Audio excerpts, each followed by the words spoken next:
te ruego, Jehová, que abra sus ojos para que vea.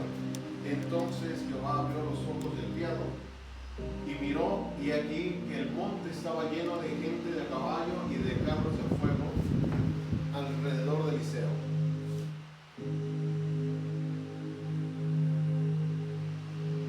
Versículo 16, fíjate lo que dice. Él le dijo, no tengas miedo, porque más son los que están con nosotros que los que están con ellos. Hay ángeles que vienen en sus carros de fuego.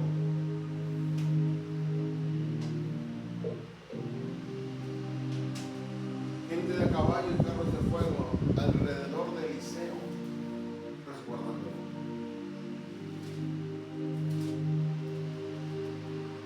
De alta dimensión, de una alta longitud. El tema que hoy vamos a ver se llama el pecado que consume.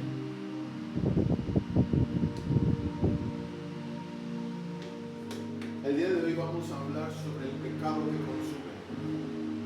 La palabra pecado quiere decir errar el blanco. Quiere decir cuando te sales del propósito. Errar el blanco, como uno de sus significados o definiciones, nos habla acerca que es como un arquero. El arquero que trae su arco, sus flechas, y saca una flecha, la prepara, la pone en el arco para dispararla, dirigirla hacia un punto, hacia una dirección. Pero resulta que el arquero falla el punto, falla la dirección, falla el rumbo, erró el blanco, falló. Y eso es un significado de lo que es la palabra pecado. La palabra pecado es una palabra que la Biblia nos habla acerca muy claramente cómo Dios tiene el concepto de la palabra pecado. Y vamos a ver esta verdad en Romanos capítulo 7. Es un tema que tenemos que conocer porque es el pecado que consume. Dice, ¿qué diremos pues? ¿La ley es pecado? En ninguna manera. Pero yo no conocí el pecado sino por la ley, porque tampoco conociera la codicia si la ley no dijera no codiciarás. Mas el pecado, tomando ocasión por el mandato, produjo en mí toda codicia, porque sin la ley el pecado está muerto. Y yo sin la ley vivía en un tiempo, pero venido el mandamiento, el pecado revivió y yo morí. Y hallé que el mismo mandamiento que era para vida, a mí me resultó para muerte. Porque el pecado, tomando ocasión por el mandamiento, me engañó y por él me mató. De manera que la ley a la verdad es santa y el mandamiento santo, justo y bueno.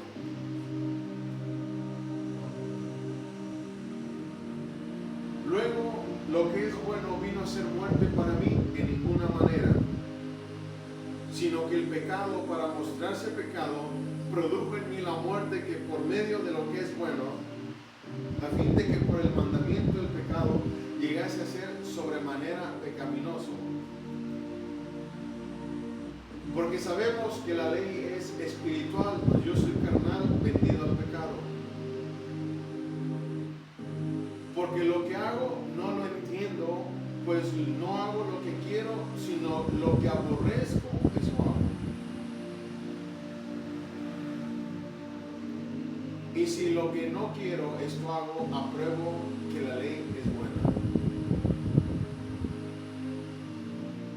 De manera que ya no soy yo quien hace aquello, sino el pecado que mora en mí.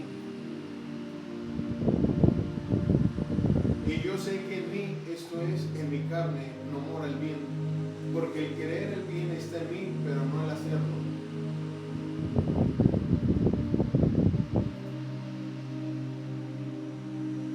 Porque no hago el bien que quiero, sino el mal que no quiero, eso hago.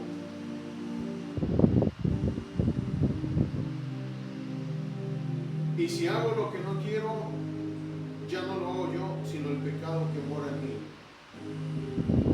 Así que queriendo yo hacer el bien, hallo esta ley, que el mal está en mí.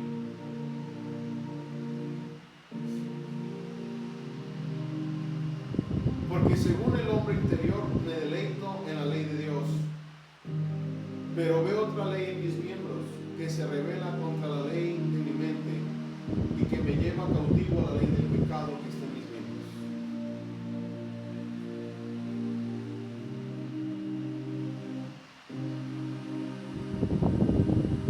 La carta a los Romanos nos habla, Pablo, acerca de el pecado que había en él en su vida.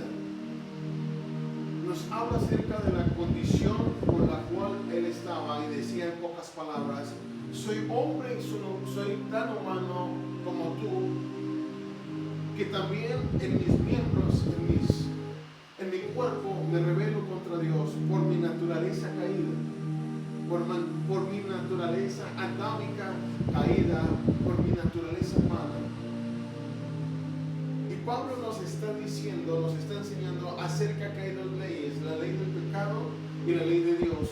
Pero dice que su ser interior se deleita en la ley de Dios. ¿Por qué? Porque esto nos estaba diciendo: yo ya soy regenerado, yo ya nací de nuevo, yo ya cambié mi estilo de vida, ya fui regenerado, ya fui renovado, ya fui perdonado, ya fui libertado por el Espíritu Santo, pero aún sigo batallando en mi carne, en mis emociones, en mi cuerpo.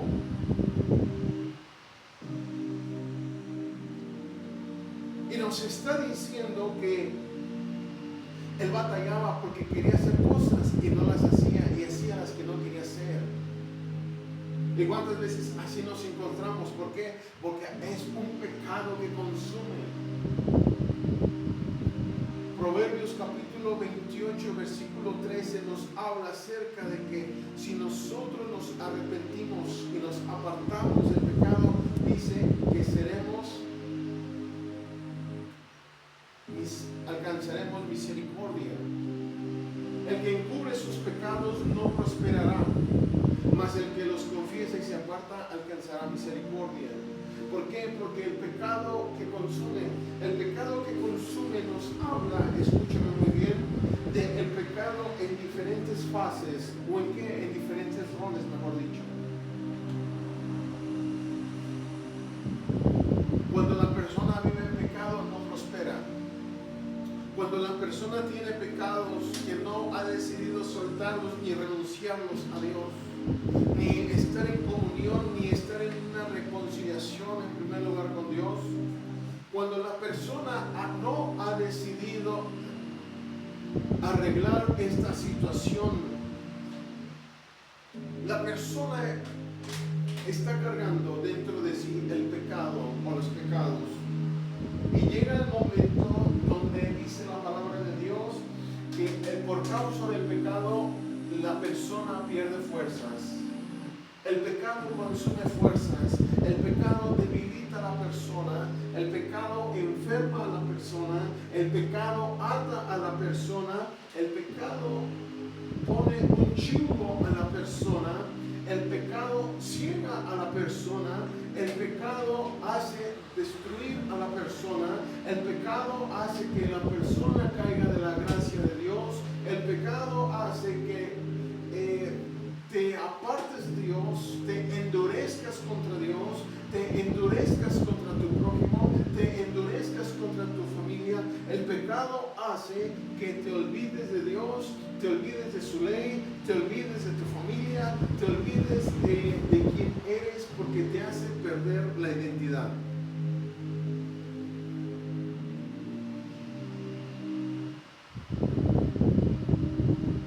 Dios creó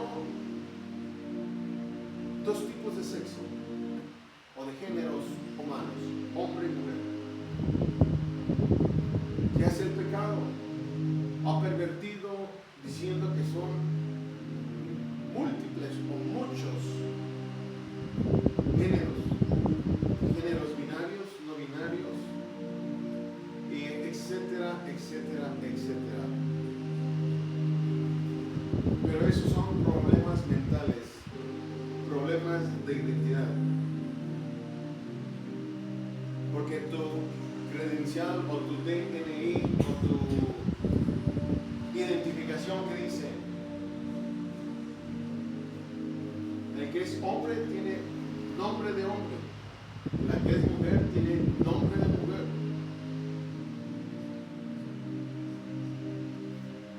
Es increíble ver toda esta situación ahora. ¿Por qué? Porque están llegando a los últimos tiempos. En los últimos tiempos están viviendo y se tienen que vivir. Por eso hoy debemos hablar del pecado que consume. El pecado consume y te roba las finanzas. El pecado te hace que no tengas paz en tu corazón. El pecado te hace que haya división en tu hogar. El pecado te hace que haya división en tu corazón, en tus emociones. El pecado te hace que odies más a aquel que a aquella. El pecado te hace que ames más a uno que al otro, cuando Jesús nos ama a todos por igual. Porque Jesús amó a todo el mundo. Por eso dice, porque de tal manera amó Dios al mundo.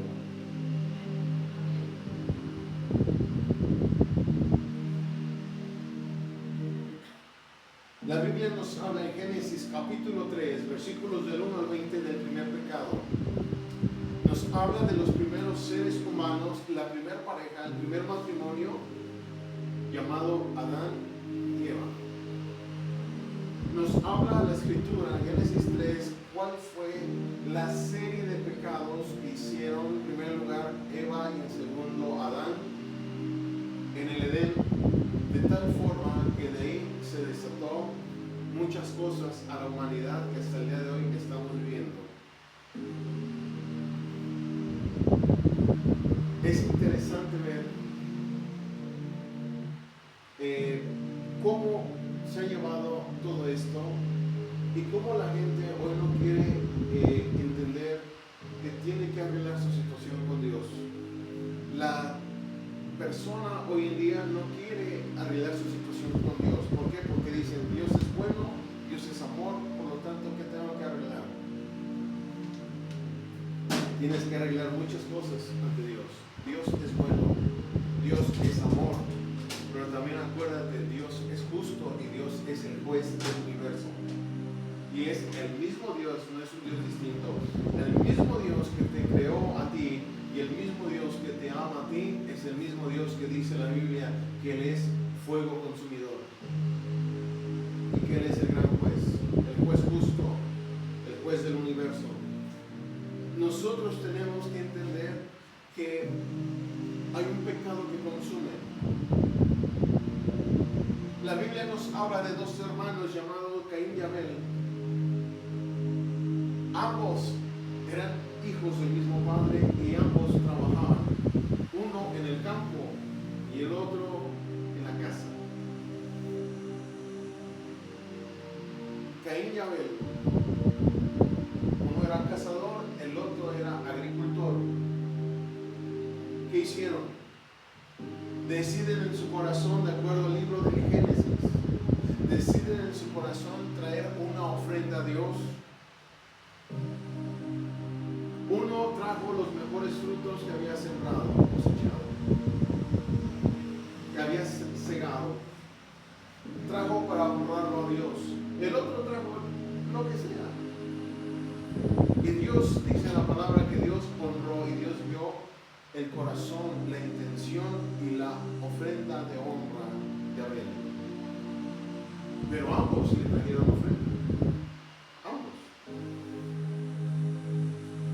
Tienes que entender que Dios pesa en una balanza justa el órgano que tú tienes, que es un músculo llamado corazón, donde emanan las intenciones del ser humano, donde emana la vida. Dice la palabra en Proverbios 4, dice que sobre toda cosa guardada guarda tu corazón, porque de él emana la vida. Tienes que entender lo que la palabra de Dios nos habla.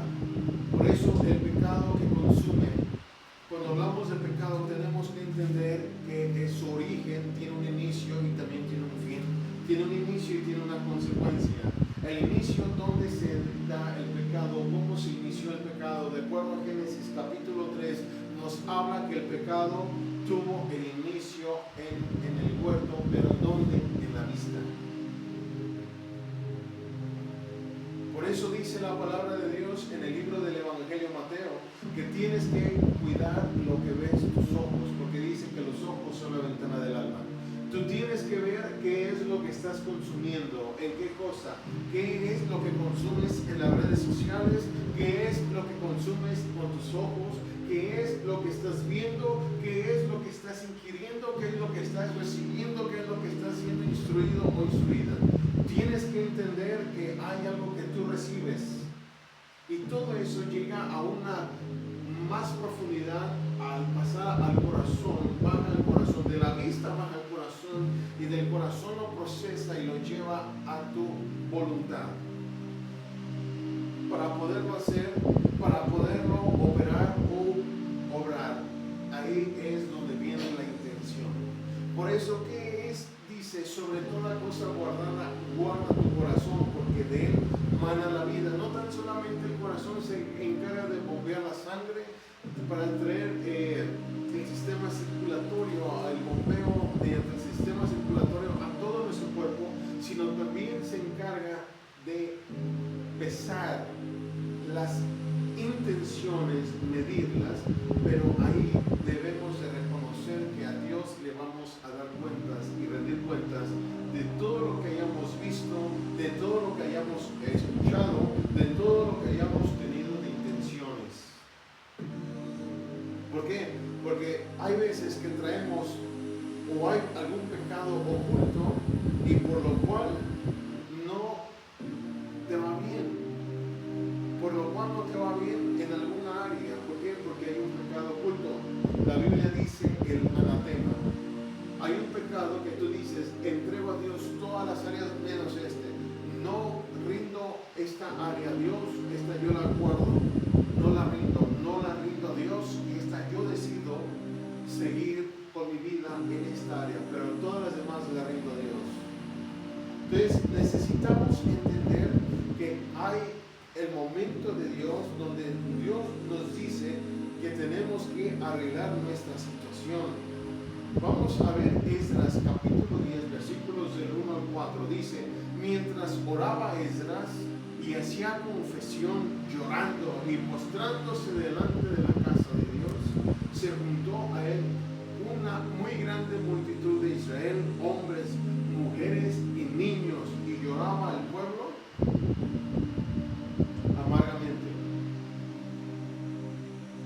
Entonces respondió Secanías, hijo de Jehiel, de los hijos de Elam, y dijo a Esdras, nosotros hemos pecado contra nuestro Dios, pues tomamos mujeres extranjeras de los pueblos de la tierra, mas a pesar de esto aún hay esperanza para Israel.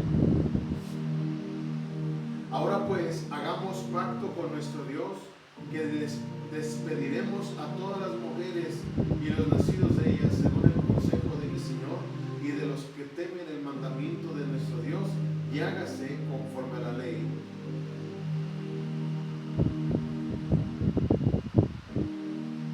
Levántate, porque esta es tu obligación y nosotros estaremos contigo. Esfuérzate y pon mano a la obra. ¿Qué estaba el pueblo de Dios? Estaba reconociendo su pecado ante el Señor. El pueblo de Dios estaba reconociendo su pecado, pero también estaban diciendo, estamos dispuestos a arreglar la situación. Estamos dispuestos estamos comprometidos a reparar la situación, a remendar la situación, a remendar el daño. ¿Para qué? Para reconciliarnos con Dios. ¿Cuántas veces el Espíritu Santo nos redarguye y hacemos caso omiso a lo que nos dice? ¿Cuántas veces el Espíritu Santo comienza a examinar nuestro corazón, nuestro más profundo del ser, y comienza el Espíritu Santo a sacarnos, a traer a luz todavía lo que hay oculto en nuestro ser? Llamémosle envidia, llamémosle celos, llamémosle gritería, llamémosle vanagloria, llamémosle deseo de los ojos, deseos de la carne, la vanagloria de este mundo. Y a veces el Espíritu Santo entra a nuestro ser y nos trae la convicción de que todavía hay algo interior en nuestra vida y en nuestro corazón, y le hacemos caso omiso. Cerramos los ojos, cerramos los oídos y no le hacemos caso a quien más le deberíamos de hacer caso. No le hacemos caso a aquel que tanto nos ama. No le hacemos caso a aquel que se entregó por amor a nosotros en la cruz.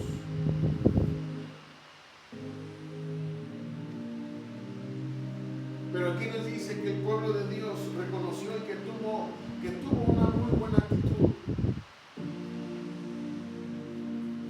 Arreglar la situación con Dios. Decidió el pueblo de Dios arreglar la situación con Dios.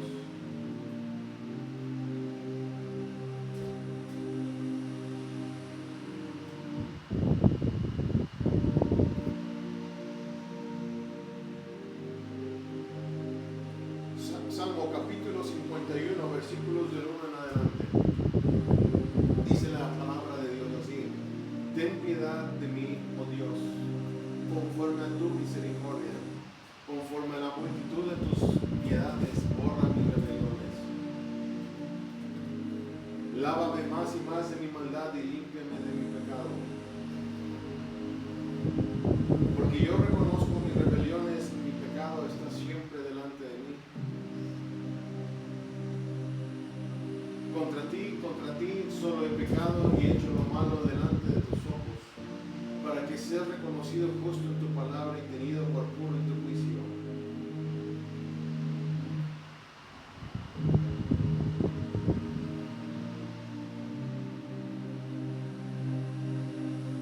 He aquí tú amas la verdad de lo íntimo y en lo secreto has hecho comprender sabiduría. Purifícame con hisopo y seré limpio, lávame y seré más blanco que la nieve. El rey David escribió este salmo después de que adulteró con una mujer llamada Betsabé. El rey David dice: la palabra de Dios queda el tiempo de guerra, y todos los reyes en los tiempos de guerra deberían de ir a la línea de batalla, en lo que se conoce como la línea más dura de la batalla, o en front line, en la línea más dura de toda la batalla de la guerra. Iban los reyes ahí, y a David siempre iba a todas las guerras, guerras que tuvo David contra los pueblos enemigos, siempre iba David a la línea de la cabeza de la guerra, porque es un principio de Dios que todos los reyes deberían de ir. Y David decide no ir en esa ocasión, dice la palabra, y dice la escritura que David se paseaba en la azotea del palacio real. Mandó a la guerra, había guerra en los tiempos de David, pero David no fue en esa guerra. Y dice que paseándose por la azotea del palacio real, encuentra a una mujer, una vecina, una que tenía su casa al lado del palacio real, encuentra a una mujer bañándose, llamada Betsabé. Y David la ve, lo mismo que pasó en el Génesis capítulo 3, cuando Eva vio el árbol de la ciencia del bien y del mal, porque dice que Eva lo vio y dijo que hiciera árbol para alcanzar sabiduría. Lo mismo pasó con David. David la vio y la codició. Entonces David le investiga y le dicen: es una mujer casada, es la esposa de Urías. Urías lo has mandado a la guerra, no le has dado descanso. Urías es de tus más fieles, David. Y dice David que llegó un momento donde David tuvo que mandar a Urías a la línea más fuerte de la batalla, porque llegó el momento donde Betsabé le manda una carta al rey David y le dice: estoy esperando un hijo tuyo, estoy encinta, estoy embarazada. David se quedó en shock porque dice: tu esposo está en la guerra, estás embarazada y no es él. David quiso limpiar sus manos, su reputación. David quiso limpiar su reputación de rey, de líder de Israel, pero ante Dios no lo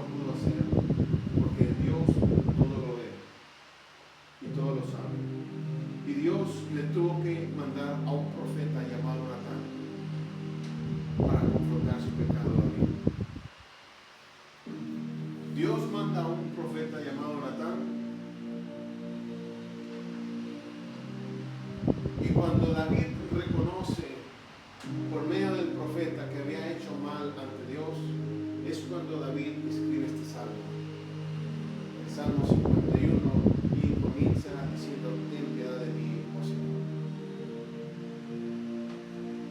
Entonces, ¿en qué momento Dios levantó a David? Cuando David reconoció su adulterio y su autor intelectual de que Urias, el esposo de esta mujer, lo mandaran a lo más recio de la guerra. Cuando David decide humillarse ante Dios, Dios lo levanta y lo restaura. Lo mismo pasó con un rey. En los tiempos de Juan el Bautista. Juan el Bautista, siendo un profeta de Dios, confrontaba el pecado del rey. Pero este rey no se arrepintió ni reconoció su pecado. Antes mandó encarcelar a Juan el Bautista y después lo mandó decapitar porque se dejó seducir por una mujer. Ve la diferencia de un rey y de otro rey. ¿Qué fue lo que hizo que fuera levantado David en la humildad? El querer arreglar la situación, el querer arreglar la conducta con Dios, el querer arreglar su situación. Porque David suplicó purificación por el pecado. ¿Y cuántas veces nosotros pasamos por alto la amargura? ¿Cuántas veces nosotros pasamos por alto algún pecado que decimos, este no es tan grave? Para Dios todo pecado es pecado.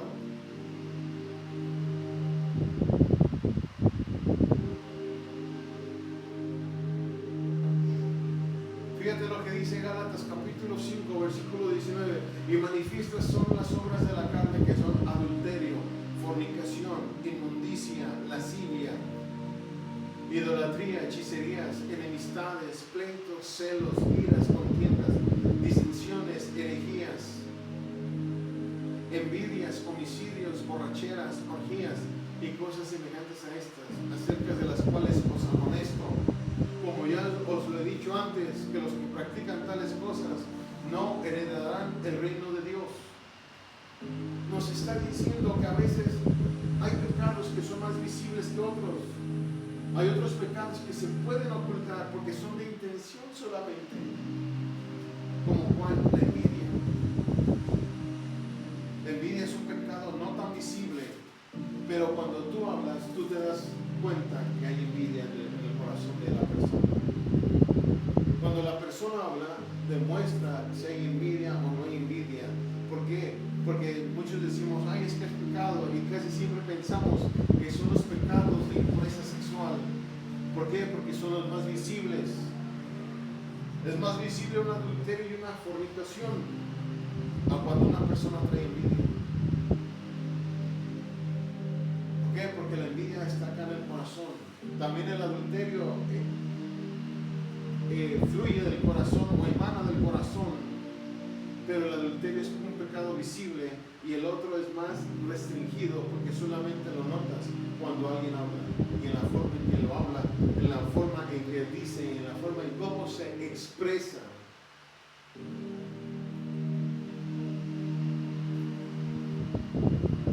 Pero dice que son obras de la carne,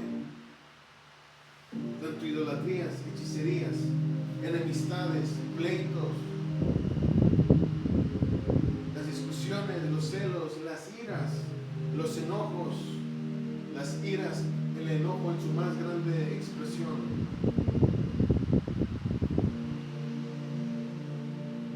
Contiendas, disensiones, herejías.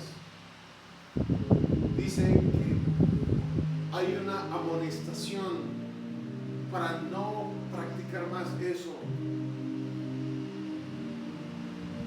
Y a veces, ¿qué hacemos? Pasamos por alto todo. Porque decimos, no pasa nada. No pasa nada. No sucede nada. sí pasa.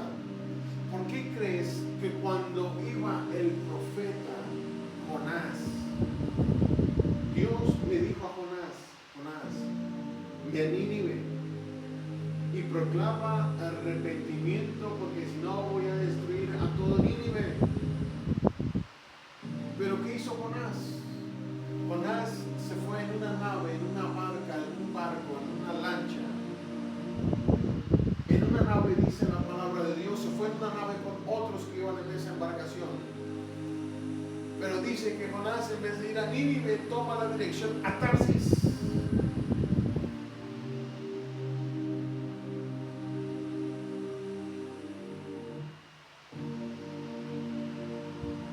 Y de Tarsis, en plena dirección de Tarsis, comienza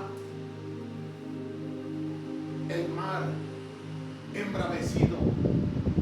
Comienza el mar a azotar esa nave, esa barquilla. Pareciera que el mar la quería desquebrajar, partirla totalmente. Pareciera que el mar, las aguas estaban reclamando las vidas de las personas, las quería anegar.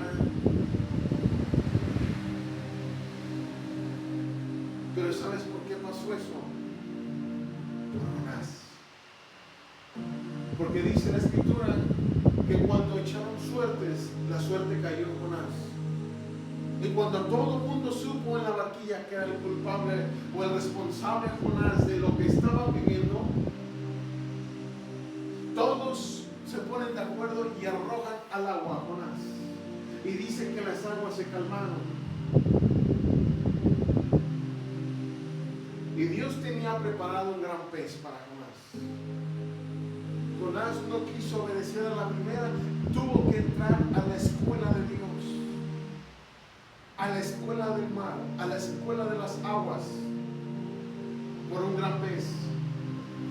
En cuanto el cuerpo de Jonás fue ahogándose y sumergiéndose a ciertos metros en el mar, el pez llega direccionado con Jonás, no a molestar a los otros, fue por Jonás.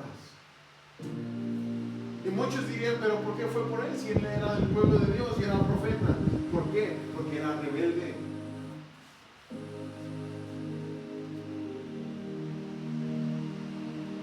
Fue rebelde Jonás, por eso no quería ir a Nínive, él dijo, me voy a Tarsis.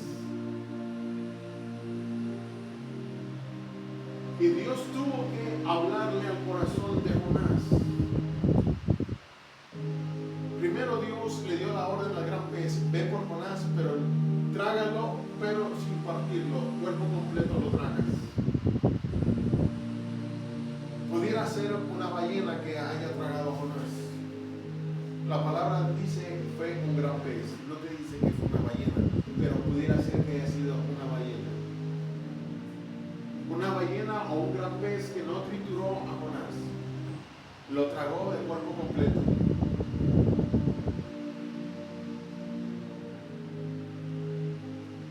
¿Qué más pasó?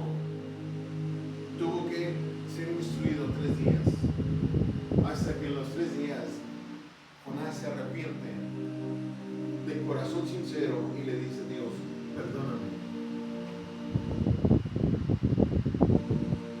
Cuando Dios ve el arrepentimiento y ve la decisión de Jonás de ir a Nínive, Dios da la orden al gran pez de dejarlo en Nínive. Dice que el gran pez lo vomitó en Nínive. Cuando llega Jonás a Nínive y predica arrepentimiento porque vendría la destrucción de Nínive, dice que el rey de Nínive y todos, hasta hombres, mujeres, niños, niñas y hasta los animales ayunaron para arrepentirse ante Dios. ¿Por qué? Porque Jonás fue un hombre que fue formado en las aguas. Que en las aguas tuvo que arrepentirse y en las aguas Dios le instruyó sobre las aguas.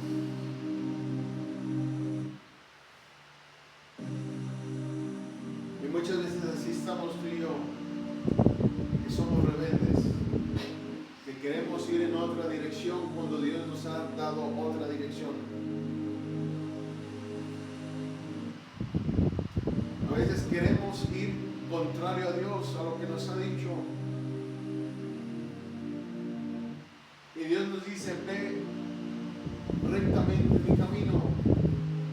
Porque si te sales por la tangente a izquierda o a derecha, te vas a estampar. Y a veces hemos decidido estamparnos y nos va tan mal. ¿Por qué? A veces nos va tan mal en la estampada, ¿pero por qué? Por rebeldes. ¿Y qué pasa? Muchas veces culpamos a Dios. Muchas veces culpamos a Dios. Y Dios siempre nos había dicho desde el inicio, es por aquí.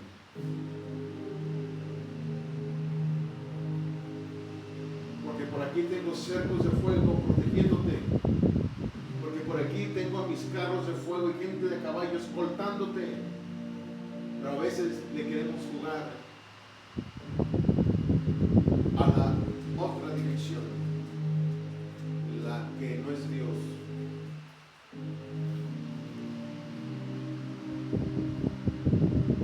Tenemos que entender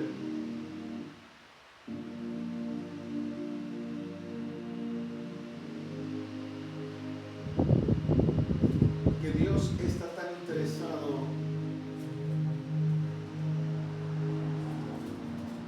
en la reconciliación. ¿Sabes que para Dios hasta el no ser agradecido es pecado? Tú le agradeciste a Dios hoy por un día más de vida.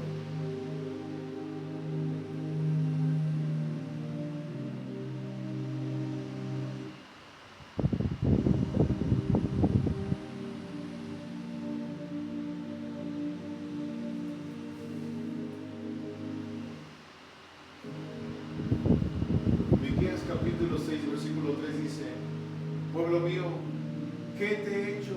¿O en qué te he molestado? Responde contra mí. A veces nosotros nos molestamos contra Dios por cualquier insignificancia. A veces nos molestamos contra Dios y somos los más ingratos. Pensamos que vamos a amanecer mañana, tú no sabes si vas a amanecer mañana. Tú no sabes si vas a vivir un año más. Tú no sabes si vas a festejar la Navidad o no la vas a festejar. Tú no sabes si vas a vivir el año nuevo, la víspera de año nuevo. Tú no sabes el día que Dios te manda llamar.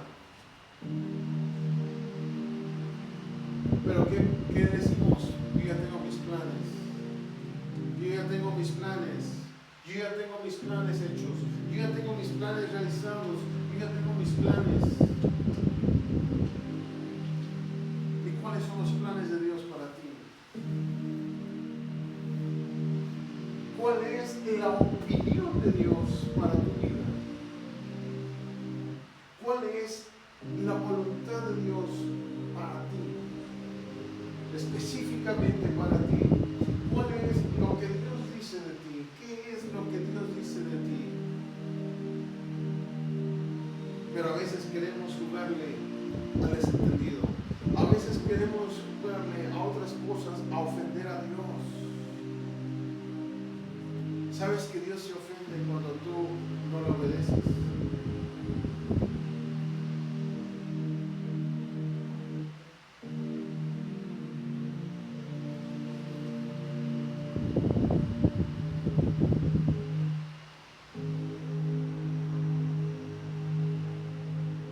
Es importante que entendamos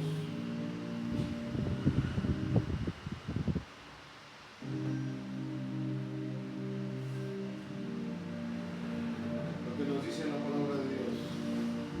Lamentaciones capítulo 2, versículo 1.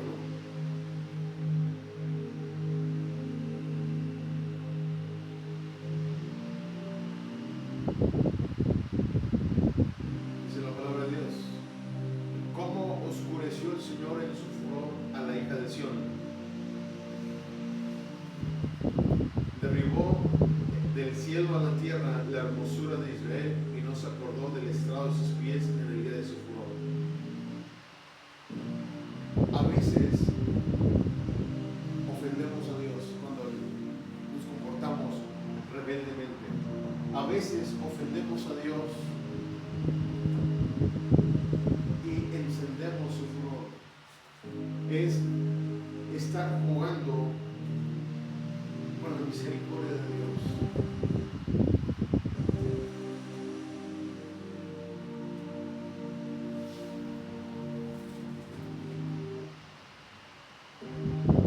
Por eso necesitamos entender que Dios es santo, es misericordioso, es bueno, es justo, es fiel, pero también es el juez del universo. ¿Y qué hace el pecado no confesado? ¿O qué hace el pecado que consume? Te irrita, te aparta de Dios, te aleja de Dios, de su presencia, del Espíritu Santo, te aleja de la salvación. El pecado te aleja absolutamente de Dios. El pecado te hace que te alejes y dividas tu familia. El pecado, escúchame muy bien, hace que llegues a caer enfermo.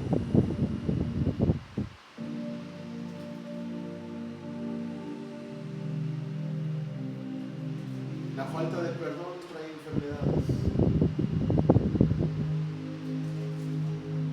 El rencor trae enfermedades. El cáncer.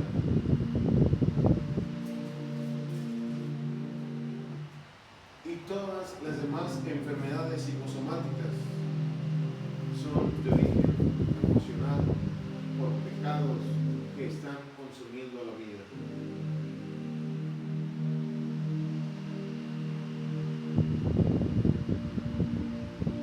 Por eso Dios es tan bueno y tan misericordioso que hasta el día de hoy estamos vivos.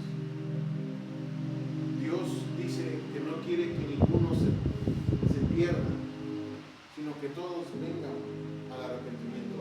Por eso, el día de ayer que fuimos al evento, un evento de oración por nuestra ciudad, un evento en el cual se oró por las familias, se oró por toda la sociedad. ¿Para qué? Para que se establezca el reino de Dios. Porque ocupamos nuevamente que la sociedad recobre los valores, ocupamos nuevamente que las familias recobren los valores, ocupamos nuevamente que la sociedad se vuelva a Dios.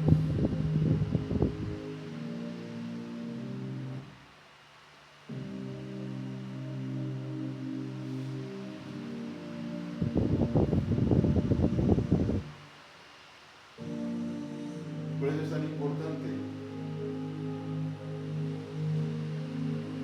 el no ofender a Dios, más bien agradar a Dios. Hay que agradar a Dios en todo. ¿Por qué? Porque no sabemos qué va a dar de sí el día de mañana. No sabemos si vamos a vivir, no sabemos